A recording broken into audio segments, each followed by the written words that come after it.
Kristi Fickert, the SVP of Growth and Marketing here at Kurie. And today, my guest on Kurious Conversations is Jillian Fikkert, who is the VP of Sales and Marketing with Buckingham. And no, we are not related. But we should be. We joke all the time that we're going to start Fickert and Fickert Enterprises. Yes, we will do that someday. Yes. So today we're talking primarily about streaming TV, which is a very new vertical in multifamily. There are only about 20% of multifamily operators and marketers even leaning into this strategy yet, which is how new it is. But one of the things that we want to address today is it really could be related to streaming TV, but it could be related to so many other marketing things that we do is as marketers, we have a lot of ideas where our brains really never turn off. A lot of us, those hit us in the middle of the night, but we get these great ideas, or there is a new vertical or platform or shiny new thing that we do want to try, not even portfolio wide, but just on a property or a few properties, we want to pilot something. But there's always this thing of we have to vet it internally and we have to get permission from someone because most of us ultimately aren't the decision makers. So, Jillian, let me ask you, when you think about streaming TV or anything that's really new that you haven't done before as a marketer, how in the world do you start to approach those conversations internally? One, it could be within your own marketing department, but also a lot of times we're talking to owners, investors, asset managers, and even other people in the C-suite, like a CEO or even a CFO sometimes who controls those marketing budgets. Yeah, so I think what you said is exactly where you need to start. You need to make sure that your team is bought in. So oftentimes, when I'm going to conferences or talking with others in the industry and learning about new products, I'm taking a demo, determining if it's something that makes sense for our company. But then that next step is to bring the rest of my team in because I want them to feel really confident and ask the questions that I'm not thinking about, whether it's integrations or what the customer experience is based on, the areas that they really manage. So it's kind of that litmus test to make sure that it's going to work for us before we take it to the bigger audience. And, I think that as marketers, we need to be really thoughtful about how our prospects are finding us. And it is not traditional anymore. You need to get in front of them in the spaces and meet them where they are. So we need to always be innovative, and it's not one size fits all. So, where we kind of brought in some of this video piece was really in that lease up marketing space. Those of you that work in lease ups know that oftentimes we have a little bit more of a budget to work with. People really want to figure out ways to kind of do things a little bit differently. So we were able to kind of almost pilot some of this in that space to get the buy-in and to get the understanding of how things work. And, our what we find to be success is when we have those partners that are like, oh, wait, could we do that here? How about this? Are we running that at this particular property? And when they're buying into it, it's like, okay, there's the secret sauce, the gold to kind of get that past, those areas where you need to get those approvals. Yeah. Okay, so what is your advice when this happens to me all of the time, still in my role? I mean, it happens to every marketer where we know marketing and we know marketing speak and we kind of have our own little marketing language that we all talk. But Mhm. when you get outside of that, how in the world do you translate what we're doing in marketing to people who don't work in marketing, whether it's within your own organization or it could be again like, people who are third party management, they have these owners and asset managers who these are operations people, they're very financially driven people, and yet we're talking about impressions and they're asking Mhm. how many people moved in from this thing that you did, and it doesn't always tie back that way. So from as marketers, we know that something's working, but when they ask us that question, well, how many leases did this drive for us? And you Mhm. can't necessarily tie it back that way. How do you talk to those people? Have you found a way to communicate, or actually I should say translate better? Yeah. I think sometimes as marketers, we get in our own way, right? We're really involved in this conversion and, this term. And there's a couple things that I've done throughout the organization to help with that. One of them is as we're looking through the budgeting process, my team has created guides to do brief explanations of each of the vendor partners that we work with to kind of give them a very high level of like, what is this product? Kind of what are those package rates when we talk about them? What You're does that so look smart. like? So Right? smart. Like we're not getting too in the weeds on it, but oftentimes it's like, I don't even know what this is, and then it creates a lot of back and forth. So if we can give them the information up front and kind of tease it a bit so that they feel knowledgeable and then also understand what we're talking about a bit more, that's always super helpful. And in that same guide, we have a glossary of terms. So, from all of the acronyms that we use all the time to conversion rates and how we figure them out and all of those things so that it's a quick one-stop shop of, if they're not really understanding what a walk-in is or what a view is or an impression, they can reference that because I feel like empowering people with information, sometimes people feel as though, oh, I don't really want to ask that. I feel like I should know it. Mhm. If you're not on the marketing team, there's no expectation that you know it.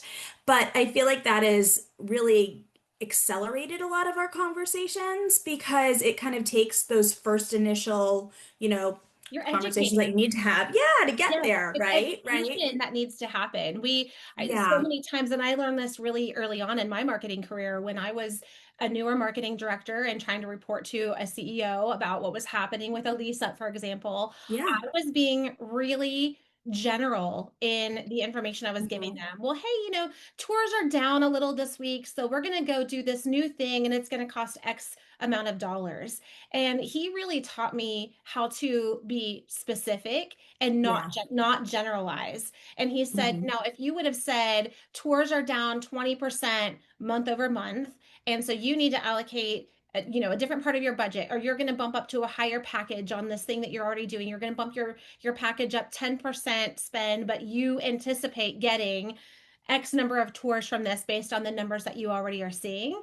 And talking Yeah. about it that way really also made it connect with him. So I learned that the data can be really powerful too. They just have to understand, to your point, like in that guide, they have to understand what good data looks like. Because I could Mhm. tell, even a CEO that I work with, I could say, oh, we got 10,000 impressions on something this month, but they have no idea if that's good or bad. And that actually, Right. that number could be down from Hmm. previous period or year over year, but there's Yeah. no relevance to it if you're not comparing it or putting it into perspective or telling the story around that.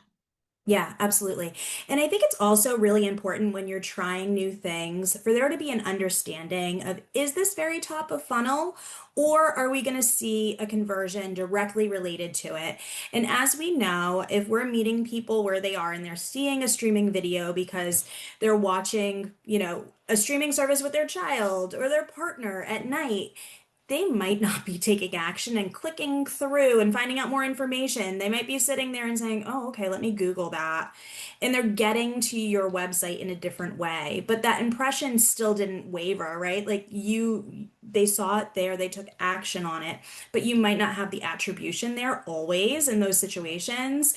So I think that there needs to be just that transparency up front of, this is why we're doing it, and we might not see it directly related to it. So when we have the conversation looking at financials, you might not see a conversion on that line item, but we also need to think about the fact that property website isn't always a property website, right? And Yes, we yes, got them yes. there some way, Oh gosh, right? I think about the millions and millions of dollars that these big advertisers spend on the Super Bowl ads. And Yeah, we're all watching, and we might even eventually take action. I might visit a restaurant more often because I saw their ad during the Super Bowl. I might buy more bags of Doritos, or I might right. go claim a GoDaddy URL. Now I want to start my own business or something. But they don't know that Kristi Fickert individually saw that ad and converted into a sale or whatever it was they wanted me to do. But you can see that your organic traffic, for example, is up Hmm. period over period, or Right. more people are coming to your site or taking whatever that action is. more so than before you launch that campaign. And I think that that Absolutely. is the sort of elephant in the room with executives who aren't necessarily in marketing, is not understanding that language. They know just the concrete pieces of what we do, where in our industry that is people tour, they you advertise, they tour, and then they sign a lease. But that Yeah. isn't really what happens. To your point, at very top of funnel, these brand awareness campaigns, people watch those and it keeps you top of mind. And we know renters are busy too. I mean, they may have had their Google search bar open earlier in the day and now they got distracted. They went to a meeting, so they're not searching anymore. Now it's in the evening, they're back home, they're eating dinner, they're streaming their show, and they completely have forgotten to get back online and get back to that search. But you show up in a streaming TV commercial, for example, and now you are back to being top of mind when they didn't even have their phone or their computer open in an active search. Yeah. It's kind of cool. Well, and we need to sometimes take a step back because we're all marketers,